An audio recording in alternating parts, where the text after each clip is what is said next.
श्री कृष्णाय नमः। श्री गोपीजन वल्लभाय नमः। श्रीमदाचार्य चरण कमलेभ्ये नमः। श्री गुसाई जी परम दयालवे नमः। श्री गुरुवे नमः। अपने माथे बिराजता सेव्य स्वरूपाय नमः। सर्व वैष्णवने जय श्री कृष्ण। गत विडियो में આપણે પ્રબોધિની એકાદશીની માહિતી પૂર્ણ કરી।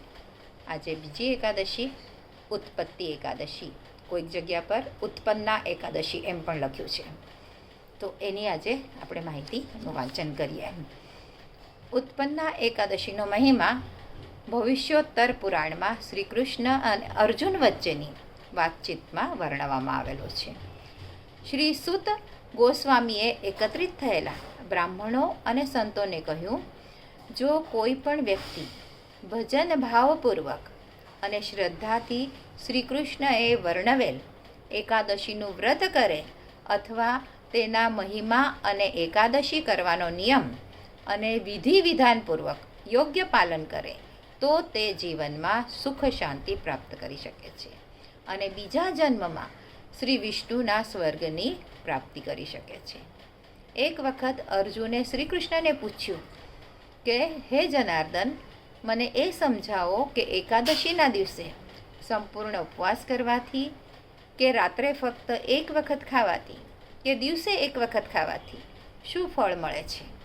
આના જવાબમાં શ્રી કૃષ્ણએ જણાવ્યું કે હે અર્જુન, કારતક વદ એટલે કે કૃષ્ણ પક્ષમાં આવતી એકાદશીથી દરેક એકાદશી વ્રતની શરૂઆત કરવી જોઈએ।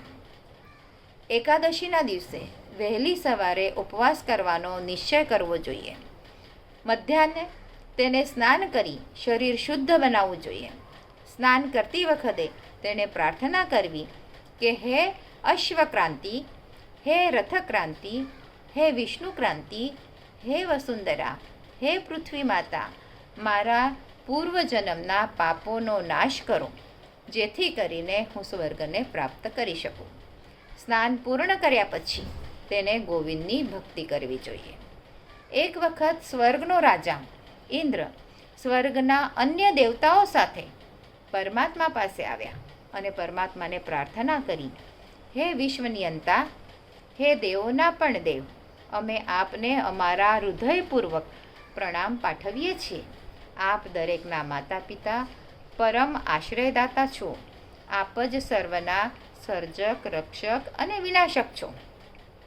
આપ જ સારી પૃથ્વી, આકાશ અને ભૌતિક જગતના સર્જક છો। આપ પોતે જ બ્રહ્મા, વિષ્ણુ અને મહેશ છો। આપ જ સર્વ પ્રકારના ત્યાગ, તપ, સ્તોત્રના ભોગતા છો। આ ત્રણેય સૃષ્ટિના માં એવો કોઈ પણ પદાર્થ નથી કે જેના આપ માલિક ન હો અને આપના નિયંત્રણમાં ન હોય। હે હરિ, હે પરમ બ્રહ્મ પરમાત્મા, હે દેવોના દેવ, હે દેવતાઓના સર્વોપરી, હે સર્વે આત્માઓના રક્ષક, હે પરમ રહસ્ય, દૈત્યો જે છે એ સ્વર્ગના દેવતાઓનું સામ્રાજ્ય છીનવીને તેમને સ્વર્ગમાંથી હાંકી કાઢ્યા છે। તેઓ ભયભીત બનીને આપના ચરણ કમલમાં સમર્પિત થયા છે। પ્રભુ તેમનું રક્ષણ કરો। એટલે બધા દેવતાઓ પ્રભુના શરણમાં આવ્યા છે। હે વિશ્વનિયંતા, પ્રભુ અમારું સ્વર્ગમાંથી પતન થયું છે અને અમે પૃથ્વી પર આવ્યા છીએ અને ભવસાગરમાં ભટકીએ છીએ। પ્રભુ દયા કરીને અમારો ઉદ્ધાર કરો। ઇન્દ્રની આવી દર્દભરી પ્રાર્થના સાંભળીને શ્રી વિષ્ણુએ તેમને પૂછ્યું કે એવો કોણ ભયાનક દાનવ છે જે દેવતાઓને પણ હરાવી દીધા? તેનું નામ શું છે? તેને આ શક્તિનો સ્તોત્ર કોણ છે? એટલે કે આ શક્તિ એને કોની પાસેથી મળે છે?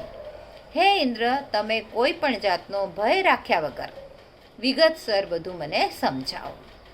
ત્યારે ઇન્દ્રએ જવાબ આપ્યો કે હે દેવાધિદેવ, હે ભક્તોના મુક્તિદાતા, હે પરમ બ્રહ્મ પરમાત્મા, બ્રાહ્મણના વંશમાં જન્મેલો ભયાનક રાક્ષસ જેનું નામ નિશિગંજા છે, તેને પહેલાં દેવતાઓને હેરાન કર્યા।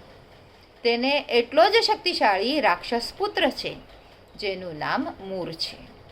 આ મહાન રાક્ષસ મૂરની રાજધાનીનું નામ ચંદ્રાવતી છે।